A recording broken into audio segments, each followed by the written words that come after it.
Halo semuanya, Sawadee-krap. Kita ketahui bahwa tim kuasa hukum dari Brigadir J mengatakan ada transaksi uang sekitar 200 juta rupiah yang ditransfer dari rekening Brigadir J, itu tepatnya di 11 Juli 2022, yang notabene itu merupakan hari ketiga setelah meninggalnya Brigadir J. Ini adalah sebuah tanda yang luar biasa tim intelijen dari tim kuasa hukum Kamarudin Simanjuntak, karena dia mengaku bahwa dia mendapatkan data ini adalah dari tim intelijennya pribadi. Dan seperti aku bilang, setiap pengacara pada saat mengatakan sebuah data, pasti mereka ada landasan dan juga dasarnya. Menurut kalian ini apa maksudnya? Kenapa di 11 Juli 2022 tersebut ada uang 200 juta yang ditransfer ke rekening Bribka RR, itu 200 juta rupiah? Apakah itu uang adalah uang pribadi dari Brigadir J, ataukah uang dari dana taktis atau dana yang biasanya dipakai untuk kebutuhan ya urusan pekerjaan? Tetapi kan kalau memang seandainya salah satu di antara itu benar, atau mungkin juga dana taktis, tapi bagaimana mungkin seseorang tersebut, siapa yang bisa mengakses uang tersebut? Apakah menurut kamu nih, Anjas, bahwa pentransferan uang ini adalah bagian dari framing, keteledoran, ataukah sengaja? Kalau menurut aku, dengan dilihat ditransfernya tanggal 11 Juli 2022, konteksnya di saat itu baru dilakukan pengumuman ya, kalau nggak salah 11 Juli itu hari Senin nggak sih teman-teman? 8, 9, 10, 11 ya, itu sekitar hari Senin kalau aku nggak salah. Jadi hari Senin tersebut itu kan baru pengumuman press release dari kepolisian, dari Polres Jakarta Selatan, yang juga sekarang Kapolresnya terkena permasalahan menjadi salah satu dari 31 anggota Polri yang sedang dilakukan pemeriksaan oleh tim Irsus. Totalnya sih sekarang kalau nggak salah ada 60-an anggota Polri ya sedang dilakukan pemeriksaan dan juga penyidikan apakah melanggar kode etik ataupun juga ada unsur pidana di dalamnya. Kalau di tanggal 11 Juli 2022 itu memang saat itu kita masyarakat tuh lagi burem banget melihat kasus ini. Buremnya gimana maksudnya? Ada banyak kejanggalan, kenapa kok baru diumumkan setelah 3 hari kejadian? Sudah mayatnya di jenazah ya itu sudah dikebumikan. Terus juga ada banyak hal yang terjadi perdebatan A dan sampai Z, itu ada banyak sekali. Dan sepertinya di tanggal 11 Juli itu mereka-mereka ini yang terlibat dan sudah terkonfirm bahwa Bribka RR adalah salah satu dari 4 tersangka yang ditetapkan sudah di sini. Itu mereka sepertinya percaya diri bahwa oh ini sudah mulus nih rencananya.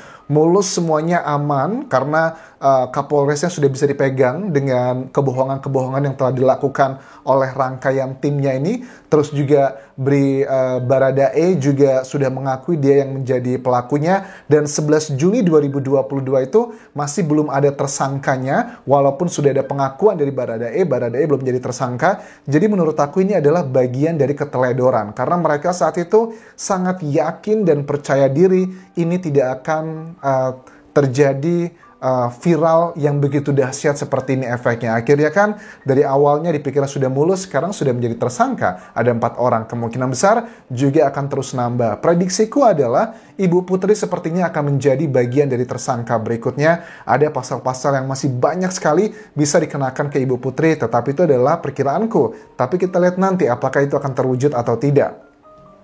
11 Juli 2022 itu juga ternyata uang yang sudah ditransferkan ke Bribka RR itu menurut Kamarudin Simanjuntak juga ditransferkan ke ajudan lainnya. Ini kemungkinan besar akan ada dugaan bahwa ini adalah uang dana taktis begitu, uang yang memang diperuntukkan untuk operasional. Apakah akan ke arah sana? Tetapi let's say itu adalah benar gitu, uang dana taktis. Tetapi bagaimana mungkin dia bisa mengakses gitu kan ya rekening tersebut? Kan bisa pakai mobile banking ataupun juga internet. Ini juga menjadi leading ke pertanyaan berikutnya lagi tentang adalah 3 unit handphone dari almarhum yang sampai sekarang masih belum jelas di mana keberadaannya. Terus juga ada 1 laptop mereknya Asus pun juga belum ada ditemukan di mana.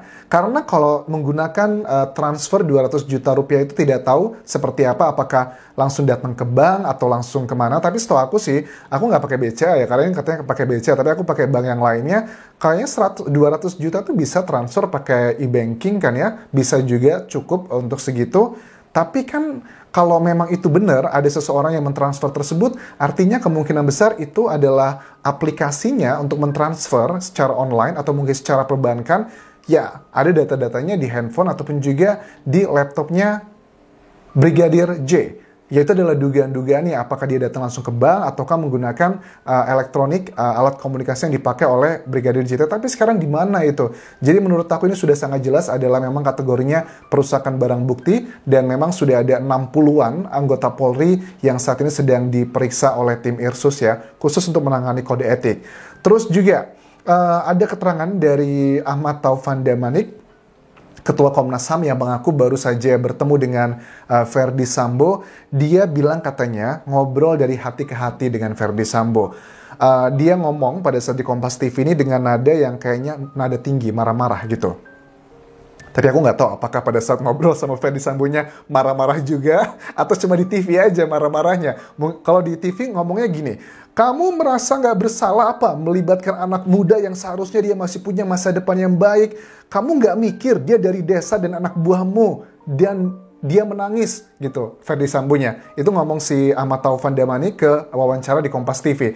Tetapi apakah mungkin pada saat ketemu sama Verdi Sambo ngomongnya baik-baik, misalnya gini, Bapak, apakah Bapak itu merasa tidak bersalah dengan melibatkan Baradae yang masih muda dari daerah, kemudian masih muda sekali, punya masa depan yang cerah? Kita nggak tahu loh, dengan track record seperti ini kan, karena aku melihat juga ada bahasa tubuh yang ingin disampaikan dari Ketua Komnas HAM, belajar dari masa lalu agar tidak dikesankan membela Verdi Sambo, ya dengan menunjukkan agak rasa-rasa emosional. Ya, aku nggak bisa langsung percaya 100% begitu aja dengan melihat jejak digital yang semua orang juga tahu ya. Tetapi ya sudahlah, itu adalah masa lalu, karena memang dari Pak Mahfud MD juga mengatakan banyak orang ditipu di kasus ini, karena Verdi Sambo itu sepertinya kita ngeliatnya jenderal ya, ternyata Mahfud MD pernah bilang nangis Verdi Sambo itu ke sejumlah orang, baik levelnya itu mungkin Kapolresnya, ataupun juga jenderal, ataupun yang lainnya. Makanya pada saat anggota-anggota Polri yang dugaannya itu adalah termasuk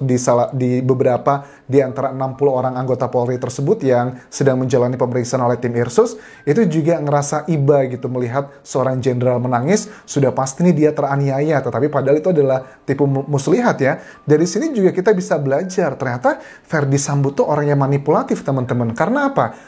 Kenapa aku bisa mengejudge-nya adalah seorang manipulatif? Ya karena dia sudah mengakui ternyata skenario pertama tentang ada tembak-menembak, dugaan pelecehan, itu semua adalah dusta dan sudah diganti dengan skenario, nggak tahu beneran atau skenario terbaru dari Verdi Sambo, bahwa terjadi sesuatu hal di Magelang ke Ibu Putri, dan Ibu Putri melaporkan ke Verdi Sambo, dan itu melukai harkat dan martabat sebagai seorang kepala keluarga. Itu adalah yang terbaru mengenai alibi dari Verdi Sambo. Menurut aku Verdi Sambo adalah orang yang cukup manipulatif dengan nangis di depan banyak orang.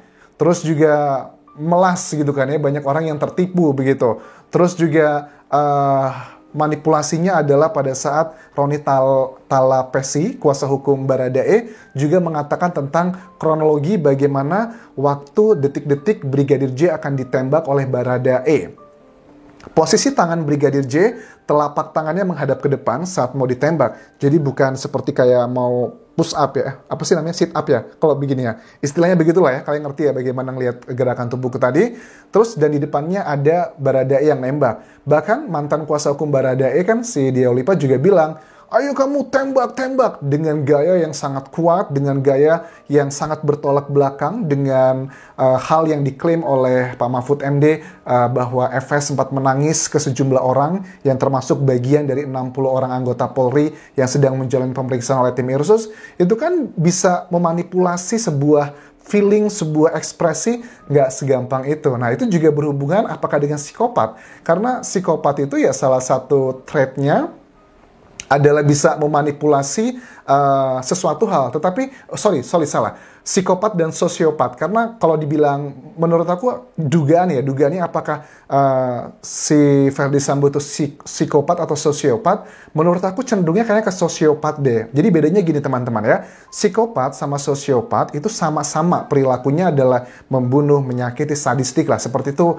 hasilnya sama actionnya. Tapi penyebabnya yang berbeda. Kalau psikopat itu karena memang bawaan lahir, ada bagian saraf di kepalanya itu yang terputus ya. Jadi nggak ada empati lagi. Tetapi kalau sosiopat itu perilaku sadistiknya atau membunuh itu karena faktor lingkungan. Ya misalnya dia terbiasa untuk mendapatkan sesuatu hal, keberhasilan harus dengan kekerasan atau dengan kriminal, itu sudah terbiasa. Kalau nggak saya ngebunuh, saya yang akan dibunuh. Kalau saya tidak mencuri, saya tidak akan makan. Jadi faktor karena lingkungan gitu teman-teman. Jadi kalau seandainya memang ada arah ke sana tentang melihat ada dugaan jika seandainya benar adalah otopsi, ya ini ada berhubungan dengan otopsi juga. Kalau seandainya klaim dari tim kuasa hukum Brigadir J bahwa luka-luka yang dialami oleh kliennya tersebut tidak hanya karena luka tembakan, mungkin ada luka penganiayaan, sayatan ini dan itu, ya itu juga sangat menjurus ke arah psikopat atau sosiopat ya.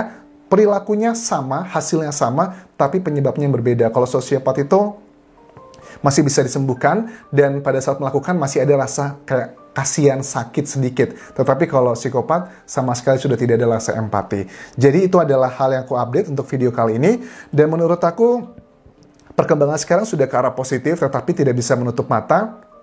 Sepertinya tim sus dan juga penyidik-penyidik yang mengawasi kasus ini dan juga mengawal kasus ini di lapangan, mereka masih menemukan banyak sekali kendala, makanya kita support para penyidik dan juga tim sus dengan mengkritisi dan juga mengapresiasi. Jadi semuanya serba imbang. Kalau ada yang baik, kita harus apresiasi. Kalau ada yang tidak benar, ada menceng, ya kita juga harus kritisi. Karena kan suara masyarakat juga dibutuhkan dari Kapolri kan ya. Kalau kita tidak menekan dengan hal yang positif, ya menekannya ya, dengan cara yang baik gitu, ya itu juga akan menjadi salah satu kayak minyak ya. Karena Pak Mahfud MD juga mengatakan statement-statement saya di media massa selama ini itu adalah salah satu cara saya gitu kan ya untuk memancing opini publik dan akhirnya memberikan tekanan ke Kapolri karena Kapolri juga tidak akan mungkin bisa bertindak tanpa ada permintaan dari masyarakat banyak. Oke, aku rasa itu yang bisa aku update teman-teman untuk video kali ini dan aku juga mengucapkan terima kasih karena sudah 26,3% para penonton yang sudah pencet tombol subscribe-nya. It means a lot for me karena lelah yang sudah kita lakukan bersama-sama ini akan terbayar dengan melihat kasusnya nanti pada saat di persidangan mendapatkan hukuman setimpal buat semuanya. Mudah-mudahan besok subscribersnya naik lagi 1%, itu adalah support nyata kalian untuk aku terus mengawal kasus ini. Sampai ketemu lagi di video berikutnya. Kapun kerap semuanya. Bye-bye.